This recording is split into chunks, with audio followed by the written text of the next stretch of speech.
Has your network been breached? Cybereason can help you answer this question. Cybereason products hunt for threats within your network and eliminate them in real time. To Cybereason, real time means within seconds. Founded by former military hackers who don't play by the rules, they've built this experience into their platform. Harness ingenuity and imagination, not just code, to defeat attackers. Cybereason, disrupt the adversary and let the hunt begin. Cryptography is all about secret keys that need high-quality entropy to be truly random. NetRandom from Whitewood Security delivers pure quantum entropy on demand across the entire data center and out to the cloud. Think NTP, but for quantum entropy. Inoculate your applications from making weak crypto keys, all without having to change a line of code. Visit getnetrandom.com to learn how you can take control of your entropy supply and ensure crypto security today.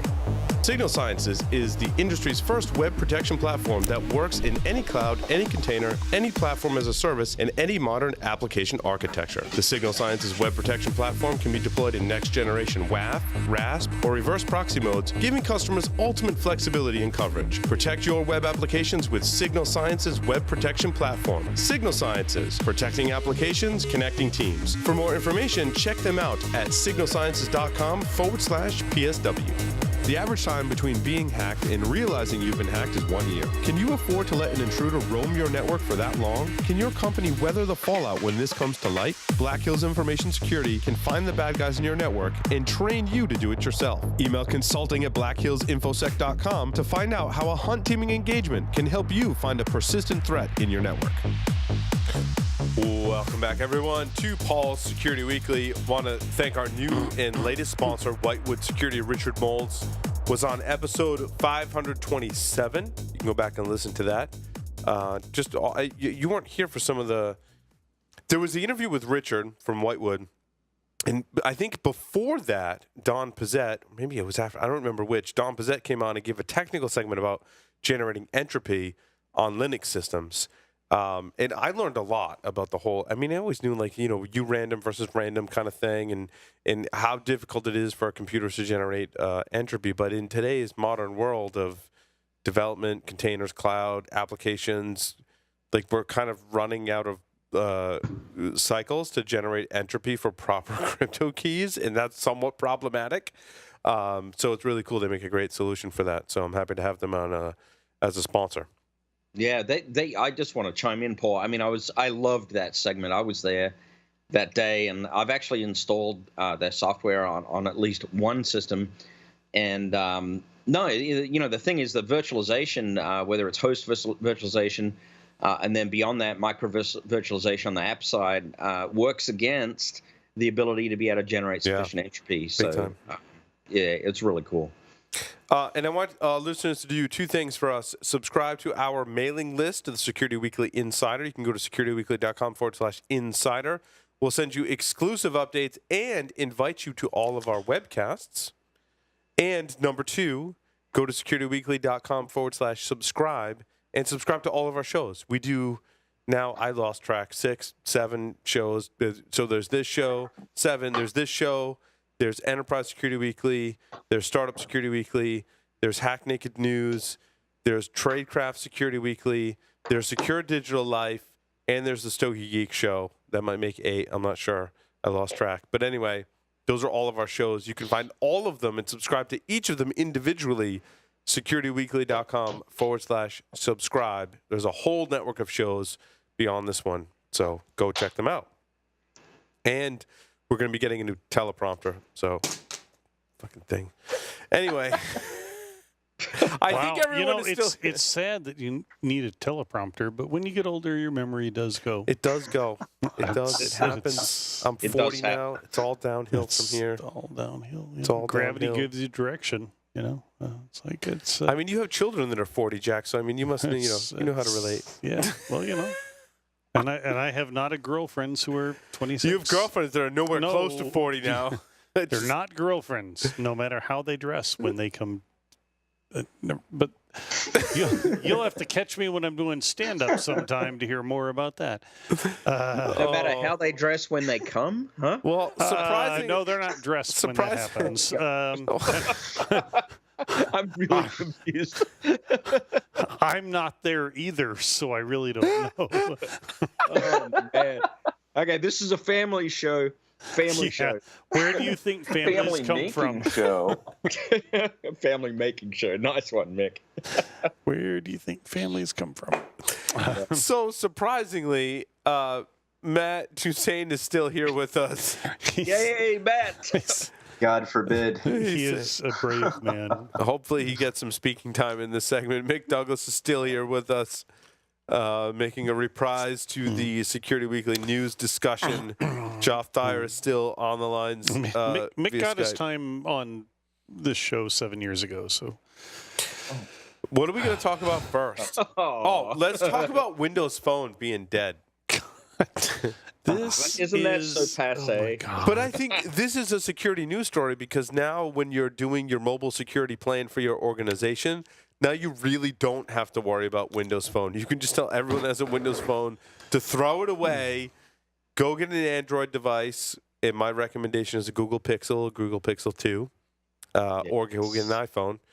And that's really the only smartphones in existence today. So I guarantee you in another 3 months or so, there's going to be somebody who's like, and we can be the third one in spite of every third party they die. It's like burning. It's going to be the Blueberry this time. This is a page right out of the book Play Bigger. There is, according to this book, and I agree, there's a category king. There's maybe a prince in a lot of different industries.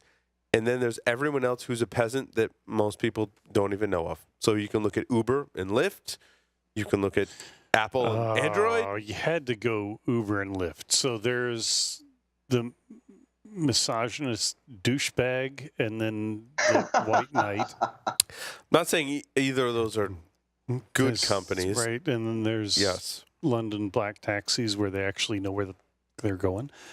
Yeah. Well, and the taxi services have created their own competing service. What is that called? We started in Vegas. It depends on where you are, but it's and the Android versus iPhone thing is studying all sorts of shit.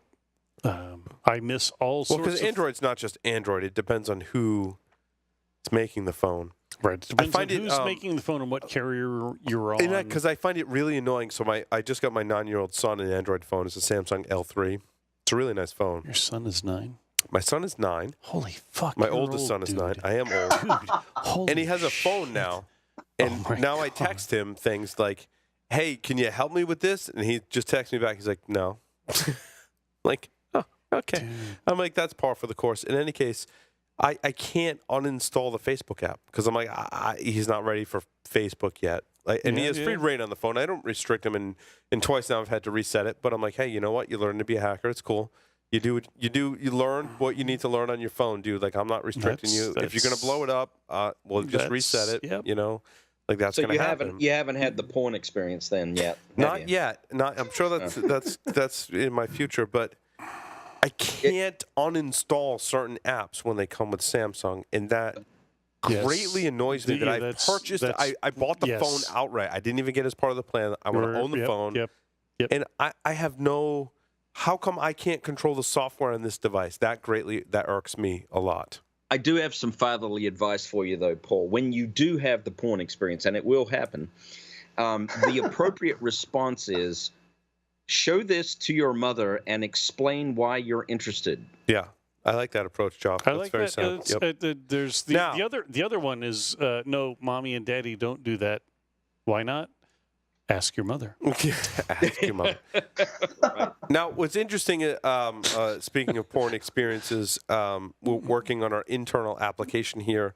On some of our Facebook pages, I got a message earlier that someone said, hey, someone's posting porn to your Facebook page. I'm like, no, that's us. That's just me. No, that's just us. Just testing stuff. So we produce the audio and video of every segment on every show across the entire network, and so we need software that we've talked about on the show before that's called PPWorks that helps us post that information. And so one of our developers is here for the past 2 weeks working on it, and one of the first things I had him create, I'm like, dude, we need a way to test it. I'm like, so I have to create test videos. And I'm like, I'm tired of trying to generate my own test videos because if you're doing multiple iterations, they have to be unique. Like YouTube doesn't let you upload the same video multiple times. Right. And I'm like, I'm tired of having to, like, in between test cycles, like, delete everything. I'm like, I need a way to generate unique videos. And I'm like, I also need a unique image to be with it. I'm like, so why don't we do this? A great way to get a unique video, I'm like, we'll just do a random Google image search of 100 images and take an MP3 file and make that the soundtrack, and then just put a video together with FFmpeg and script that together with Python. He's like, yeah, I got it. It's good. So he delivers the code to me the first time, and I run it, and it says, enter your search term. And I'm like, then, like, the light bulb went off that I've just created the most gigantic productivity waster in probably technology history. In that now, Do tell. I can create videos based on Google image searches that will just spit out an MP4 file complete with a soundtrack.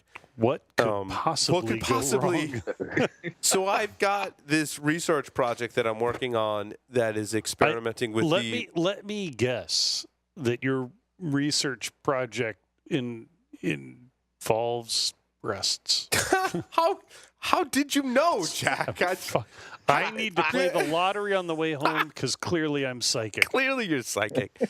I mean, there are differences between searching for huge boobs and huge boobies, and I am the scientist in this experiment to determine which is a better search term. Some people are looking for enormous seabirds, albatross, also known as the booby. I mean, there's a difference between the word huge and the word big, so there's a lot of different iterations, which it's all for better software, is what I'm saying. It's an quest. It's important to do good QA. It's QA. You got to pay attention to quality. This is all about quality, Mick. It's all about quality. Well, somewhat to quantity, but quantity. Yeah. I mean, quantity. A high quantity of quality is really what I'm after in my research project. Okay, that's what I'm saying. I'm curious to introduce porn star names into the mix and seeing how that affects my research. Oh my God, Paul's going off. I need a control project. It's a very scientific experiment. Okay. Look, so, Paul, you've got to actually weaponize this for social It's a very hard research project, is what I'm trying to say, Jack. I know. It's well, I wouldn't know. But so weaponize this for social engineering, my man. The thing, I mean, it's... You guys are so into porn, and I mean, like, whatever you're into is wonderful. But I mean, you guys are into your MILF porn, and I just can't get into it because I feel so dirty looking at young women. Well, you can look at GILF porn, I suppose. The G stands for gravity. So the first time I ran it, I was like, all right, I'm going to be good. I'm going to be good. I put in. Wait, you didn't even believe that, much less the rest of us. No, I was really just waiting until everyone else left my office. But so the first time I ran it was a mixed company. So I was like, well, okay, I'll search for monkeys. Now, when the video ends, it ends in the last image that's in the queue is what stays up on the screen. So I put in monkeys, right? And it's kind of frightening to watch 100 images of monkeys go across your screen in 10 seconds, set to like really heavy metal theme song that I happen to choose for that. Frightening in of itself. The last image was of two monkeys humping. Oh, Jesus. I just wasn't prepared for that. Well, I peed myself a little laughing, actually. You actually might have lightning in a bottle because that could be a dynamic Ghosts in the machine. social engineering thing. Like you could put like cute kitty pictures or like puppies, and think of the click-throughs that you're going to get on that. It's very addicting. I just keep finding myself coming up with new... John Strand, like you can Google image search John Strand and set it to music inside of a video. Don't do that. Like you haven't lived until you've seen the John Strand like music video. It's awesome. Google image search John Strand music video. Clown porn. Save yourself. It's clown porn. It's possible that there's a Fiat 500 somewhere with a sticker. The Wet Dream video that I did Google search Wet Dream. That's the one that got posted to one of our Facebook. And so I told them I would tell the story on the show about how that ended up there. And there's the entire backstory. And now you know why we're not as productive as we should be, because we have this new search script video creator thing to play around with. So John Strand seems to be in his underwear an awful lot. A lot. At least 90% of the time. I have a wet dream story. I was staying at a hotel. That's not where I really wanted to go. I was staying at this in this segment in San Francisco 75 years ago. And I was having this dream, and I woke up, and the roof was leaking. So it literally was a wet dream. Literally. And I was so drunk and or hungover, I got up, went to the bathroom, grabbed the garbage can out of the bathroom, set it on my side of the bed, hung to the other side of the bed with the one dry pillow, and slept for another few hours. Yes. Because that's what hackers do. Drink to excess and don't let a leaking roof. Problems. That's we right. solve problems. Hey, we should talk about some news. Security news. Wait, how about if we talk about Sans 460? Oh, no, we did that already, Jack. No. I know your memory is fading you in your old age. I mean, excuse me, 560. No, it Sans negative 360. I thought it was 660. Is that? Oh, I just keep adding one. I'm so confused. Sans 1260. If you added one, it'd be 461, just for the record. But no. Hey, Paul, do you have any news stories? I do. None of us do. So apparently, the FBI made an arrest that largely the evidence was a VPN provider called Pure VPN that disclosed its logs, which most VPN providers said they won't do. But they did. Disgraziad. What? Disgraziad. That's why I only use Ukrainian VPNs. So wait. So there are two issues. There are lawful requests that you have to respond to, right? Right. If you're saving the logs. Right. And there's the other point. You can't respond to a lawful request for logs that you haven't saved. Right. And in most, I mean, there's over 100, from what I understand, VPN providers. You could put them in ArcSight and never be able to find them again. Oh, shit.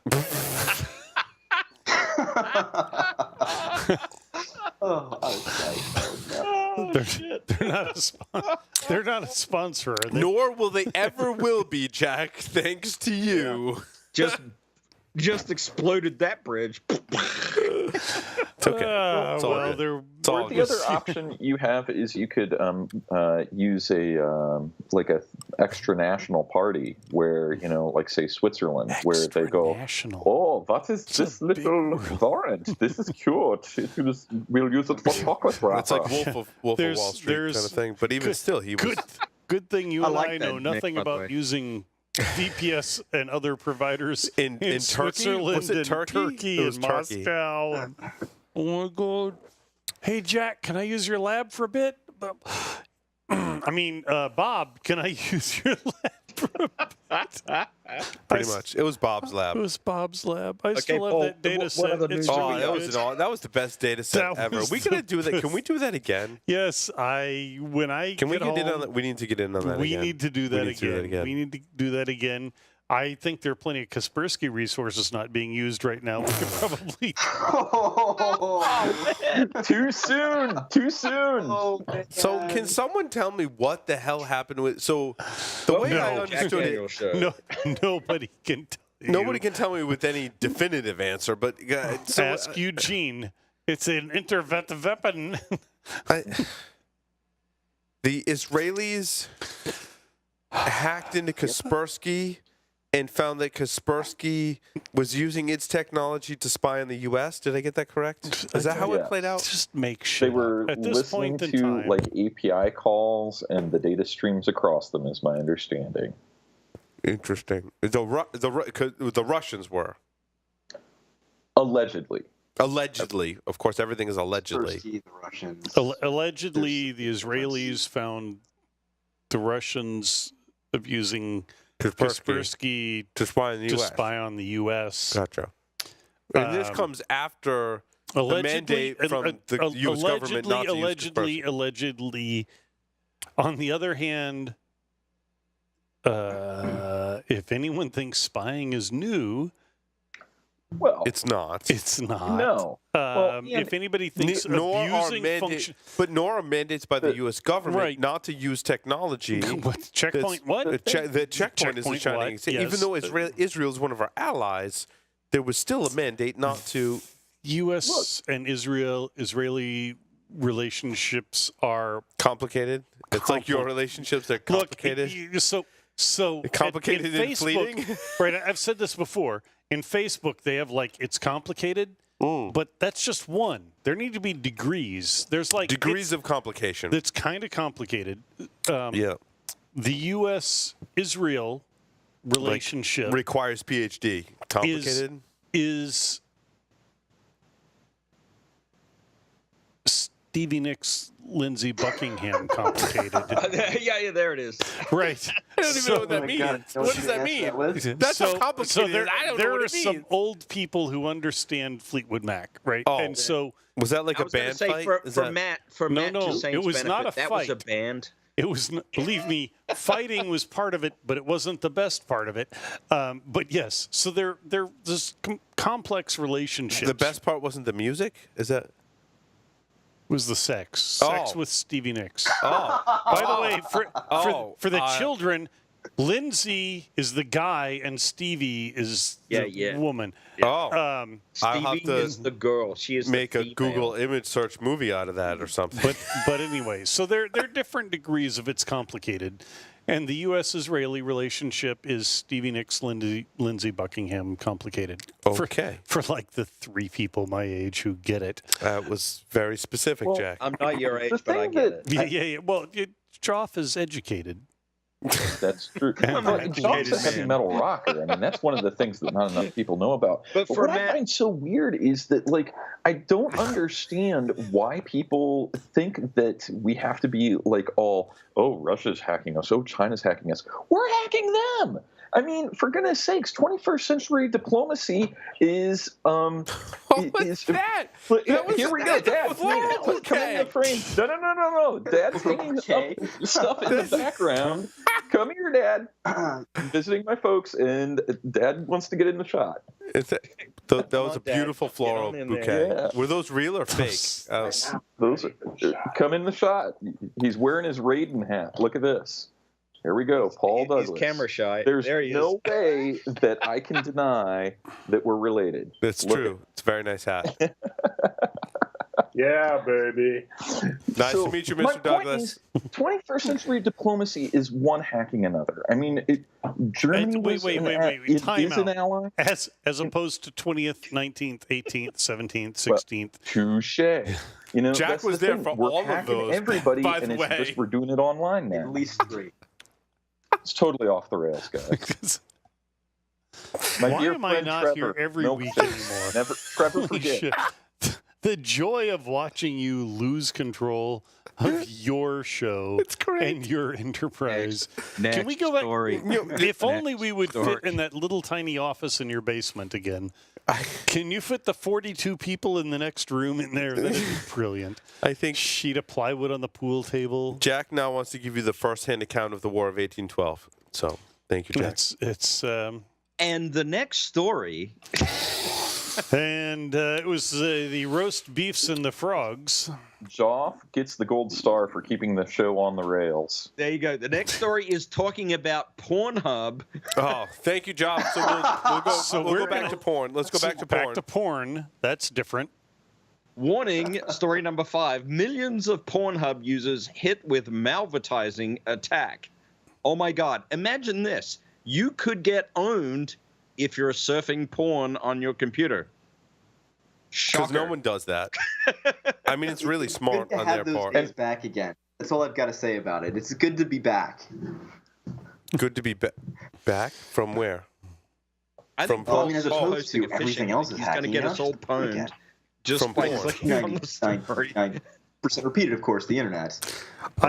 I would apologize to our listeners, except this is why they tune in. Pretty much. People. Pretty much. Yeah. That's sick. Yeah. How off the rails are we going to go? How much porn is going to be discussed? It's not even really a dirty secret, right? That some of the most trafficked websites on the internet today are porn websites. Pornhub being the most popular one. I believe they have a bug bounty program. I think we talked about that in the show in the past. They do have a bug bounty program because they know they're going to be targets. It's not as true as it used to be, but if you've been on the internet any length of time, you know that internet resiliency and internet security is the history of porn, right? Yeah. Because technology too. Technology, what it takes to keep a porn site up, and once they started, they were the people that suffered the DDoS attacks and things like that.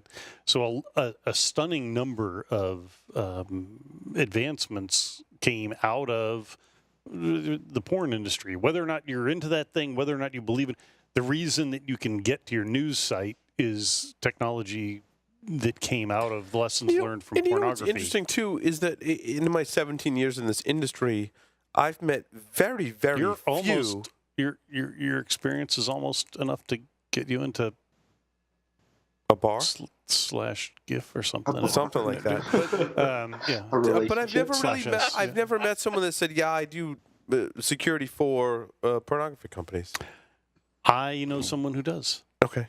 Their primary focus is network connectivity, but security is part of that factor. And you want to talk about, redundant connectivity and resiliency and big honking generators in the desert with satellites and stuff, because it's money. Mm. The money shot is the upload in reality. I was going to say the reliability and the uptime is going to be their number one goal. Uptime.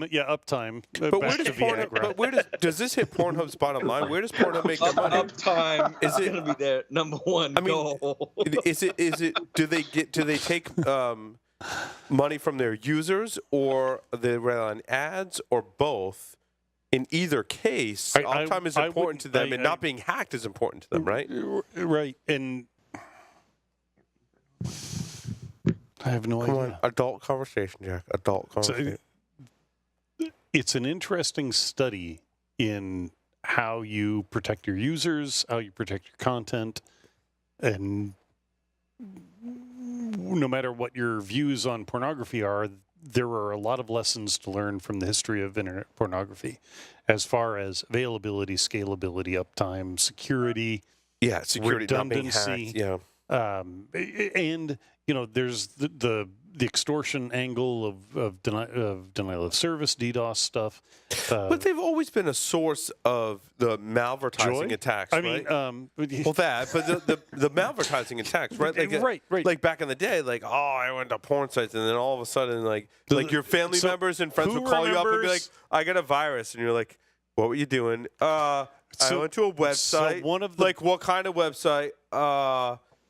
Just like a regular website, and you'd be like, "Dude, you were on a porn website." They're like, "Yeah, I went to a porn website." Right, so and then all of a sudden, I get all these pop-ups. The Pornado, right? The Pornado. The Pornado. Yes. Who remembers the Pornado? I don't. I got a comment here. I mean, a lot of us in the security industry, or in the IT industry in general, actually, let's face it, we often have relatives that call up and go, "Look, I need you to help me with my technology," whether that's, an iPad, iPhone, Android, PC, or whatever. But how many of us have truly had the experience of going over to our parents' place and having them unlock the screen and having a porn image show up and go, "Hey, right on, Dad." Mick's raising his hand. Matt's raising his hand. So let's go to not just family, but the employers. There's nothing like being there when the matriarch of the corporation you work for is looking at your new web filter and sees both of her sons surfing porn instead of working. I wouldn't know anything about that, but boy, was that awkward. There's a reason I'm not in the car business anymore. Oh, this is when you're at the car. Oh, yeah.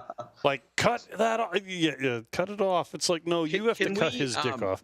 Can we segue from porn to North Korea? Is that North Korea? Wait. So, there's somebody who needs his mommy to cut his thing off. North Korea. North Korea, I'm told, is escalating cyber attacks with little fear of retaliation. North Korea is escalating cyber attacks with little whats? Yeah. That's just the most ridiculous headline I've ever read in my life. Like, why would they? Why wouldn't they be scared of cyber attacks? They've got 14 computers on the internet. All of their attacks are done from China, or allegedly from China, from like 3 hotels. Their regional internet registry has a /22 register. I wouldn't go with China for North Korea, but they're plenty connected. But they have a new line through Russia, which so let's mess with both China and Russia, because oh God, let's not go into international, particularly international the biggest building in North Korea, the biggest building in Pyongyang. It's an Egyptian telecommunications company that built that. Right. I'm not an overly religious person, but I do pray nightly for a giant fucking asteroid to hit the planet. Just fucking end it. End it all. End it all. Yeah. Well, we need to move on to another story. Thanks for that, Jack. I didn't realize you were taking the dinosaur comment literally. Well, that's all right. Maybe something not North Korea, John. Okay, yeah. Let's try. How about pick a news story? MS Office built-in feature allows malware execution without macros enabled. How about that? What could possibly go wrong? Seriously, right? We've Jeff, been, a lot of us have really enjoyed. There has always been methods that allowed this. Is this a new technique? Well, I don't know, to be honest with you. As an attack guy, I have frequently used macros because it's really easy to tell the users, hey, just click on this button up here and everything cool will happen. And they just click on it. So I don't know. Maybe this did come from the Cisco Talos team, which makes me think it has some legitimacy behind it. And the article's in the show notes. I have not read it in any detail, obviously, as given my speculations. And they do offer some protection mechanisms, but I know there's always been a kind of a string of ways to either trick the user into running the macro, which is the tried and true method. However, there have been a series of attacks over time that typically get patched that don't require user interaction, that basically just let you execute code, execute the macro without having macros enabled. And that's always been kind of the battle. And still a very popular method of social engineering and code execution today. Even though and it's a great segue into our other story about organizations that are hesitant to move to Office 365, not because of user training, not because of deployment issues, not because it's a huge shift in their environment to a new technology, which means a lot of work and in training and the things I mentioned, but because of security. However, when we look at our previous story, here is clear attacks of code running on the local system that can be exploited to do bad things. Whereas if you take that and you put it up in the cloud, I feel like the attackers are much more limited as to what they can do in terms of code execution. So in that sense, moving to the cloud is more secure. However, the number one security concern of organizations today moving to Office 365 is security. Not implementation, not configuration, not management, not any of those things that they should be considering. It's just security. Because it's the fear of the unknown. It's Halloween time. You go to a haunted house or whatever.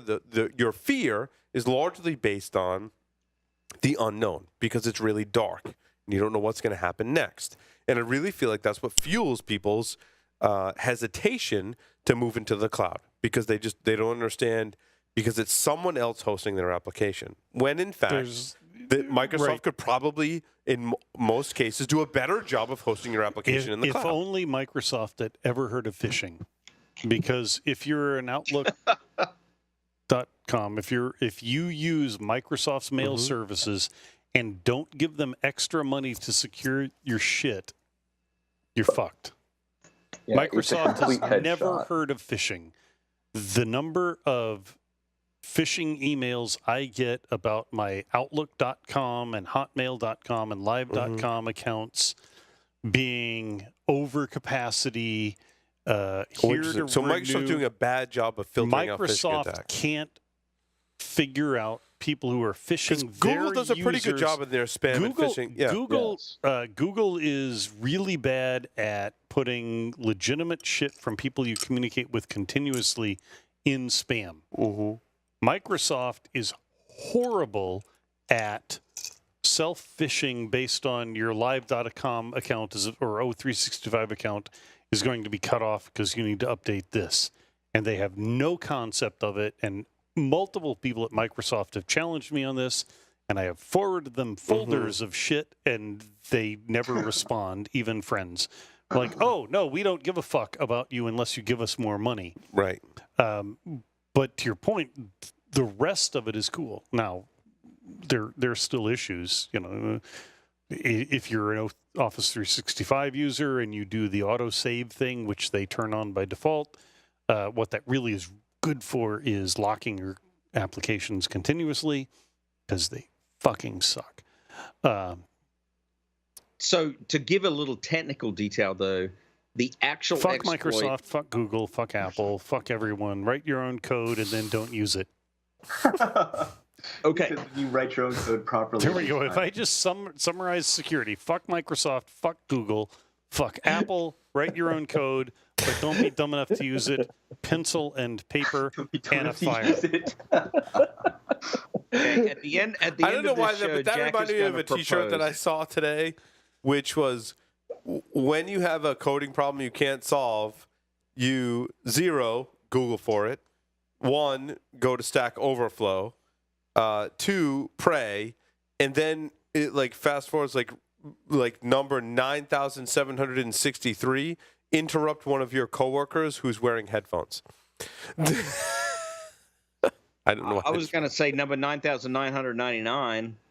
Break out your stone tablet and etch on it. Yes, that too. But actually, some technical detail. This thing actually involves the dynamic data exchange protocol, which is, as you might imagine, designed to allow you to share data amongst applications. Unfortunately, it also allows you to execute things with, I'm doing a little quick homework here on the fly.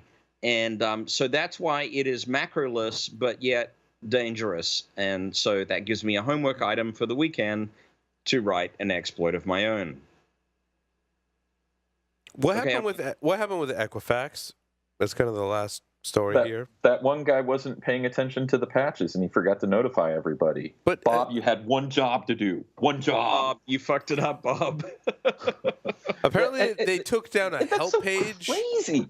I mean, I'm kind of surprised that that this hasn't been given bigger. And I realize that this is a big topic item in the press and stuff. But like the whole insider trading stuff, are you freaking kidding me? The fact that this went on for so long, like what the hell happened to notification time frames? Or, they just don't care because they get to operate in YOLO mode because they're so big. Are you freaking kidding me? It's a fecal storm. And so most recently, there was a help page that redirects users to download a bogus software update and get malware on Equifax's website. This is on top of all the shit that's happened recently. Now you go to their help page and you get malware. No, it's you know what it is? It's that guy again. He forgot to say, hey, don't post malware. Damn it, Bob. You had one job. Damn it, Bob. You're fired. And it was all his fault, too. Yeah, I mean, it's beyond incredible at this point. The level of gross incompetence. I mean, at a certain point, you can't even pass and again, you'll realize I'm not a lawyer, but come on. Like, seriously? Like, that's their defense? Well, it was this one guy, or, just before this hosting the malware thing, there were people redirecting to another domain that wasn't even theirs. Like, what kind of chuckleheads are they? I mean, it's almost statistically improbable to be that wrong that often, that consistently. Well, and I'll go back to this, Mick. My assessment of the situation is that Equifax is a company that has done arguably one of the worst jobs in the world at building a security culture. There is no security culture at Equifax at all. That is, to me, in my assessment of the situation, the fundamental issue. I said that from the beginning. Then it came out that the CEO, is it Mike Smith or something like that, it said those internal communications had happened and the IT team hadn't patched the vulnerability, even though it was a policy to patch it in 48 hours. There was the incident that Mick mentioned that they linked to a website that wasn't owned by them. And now there's the instance where the help page is redirecting them to malware. To me, those are all signs, the way they handled the breach and all of these facts that we've seen come publicly. The fundamental problem, in my opinion, is that they failed miserably, like of historic proportions, and reek of an organization that has done nothing to build a security culture. Nothing. And you know what, though? Here's the thing. Where that all boils down to is accountability.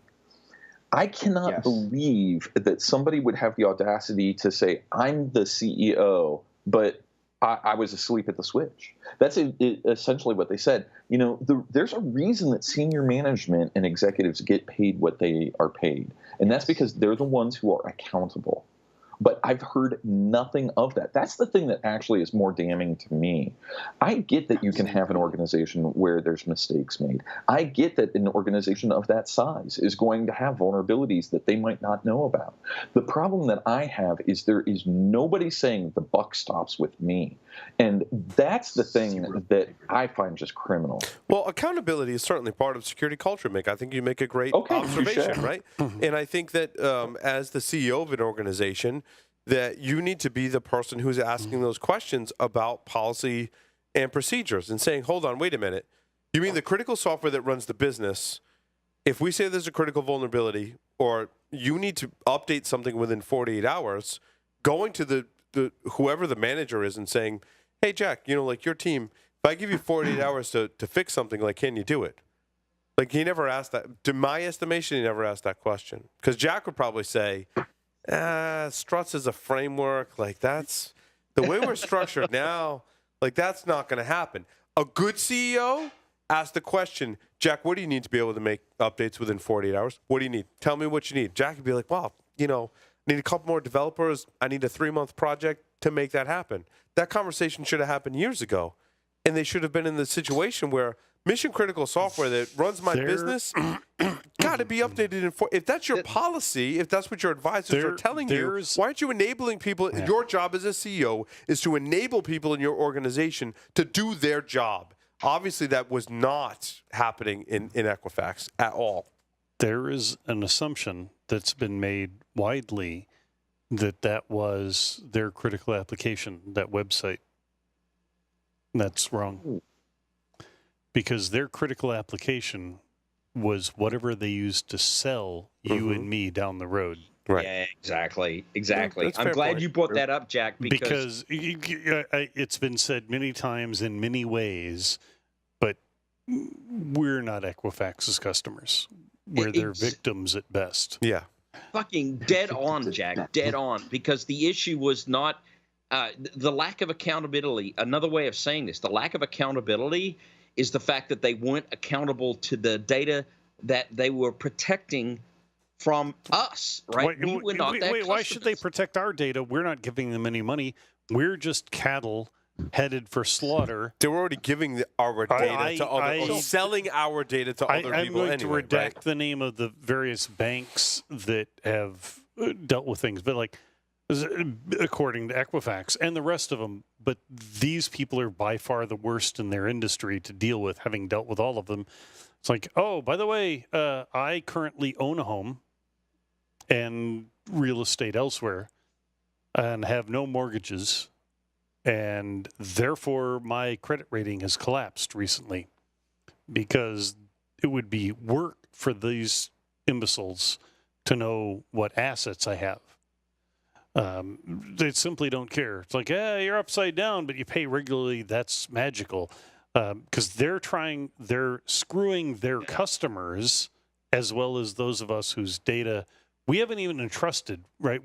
You and I have not entrusted our data to them. They just have it. And they just took it. And they've amassed it and are profiting from us. And we're not making any money. And fuck them.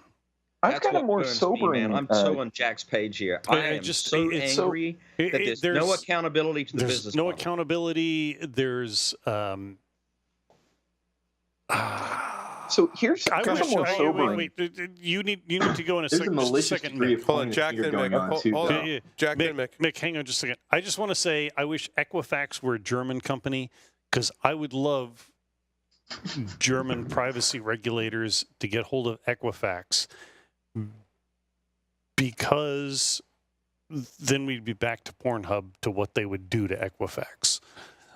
Now, Mick, well, yeah, really any European unit. Mick. That's a good point. But the thing that I'm really still kind of, I don't even know how to process it. At the start of his talk at DerbyCon, Eric Conrad said something that just was like my face melted off. And he said, with the office of the OPM breach and now this, like, he literally has nothing that is private that isn't now public record. Like, why should he even care about InfoSec? You know, and like the thing that boggles my mind about these things is that we're now dealing with crimes where, like, you can't be made whole. Like, no, you can't. How do you move forward from that? And I've said this about Equifax. I'll reiterate this about OPM. As much as the OPM breach was destructive, as much as if you were an intelligent adversary at the nation level, the OPM breach was devastating. Don't hate OPM for the breach. Hate OPM for the way they treat federal employees and their survivors. Because fuck OPM in ways that can't be shown even on the internet. Because more than Apple or Google or OPM's abuse of federal employees. Where are they on the list, Jack? OPM's abuse. Oh, Apple and Google aren't even close to OPM for their abuse of people who choose to serve the federal government in whatever capacity they choose. OPM abuses those people who choose to make less money and serve the federal government in the United States. And it's only gotten worse this year because of hiring freezes. Where does Chip and Pin fall on this F list? Chip and Pin is right up Trey, what's his name's butt at the PCI Council. Can you? What's his name? Can your God? Can your next blog post to Uncommon Sense be? This is Jack's fuck you list. Oh, God. And list them out in order. I want to prioritize Jack's top 10 fuck you list. So there's Apple, there's Google, there's OPM, there's Equifax. Microsoft's got to be on there, I have this fantasy that involves me winning like a huge, huge lottery where I don't have to ever be employable again. And then I find people, and I'm not going to name names here other than like Mike Rothman, Jericho, Ranum, and I'm going to give them enough money that they don't ever have to be employable again, and we're just going to fucking tell the truth.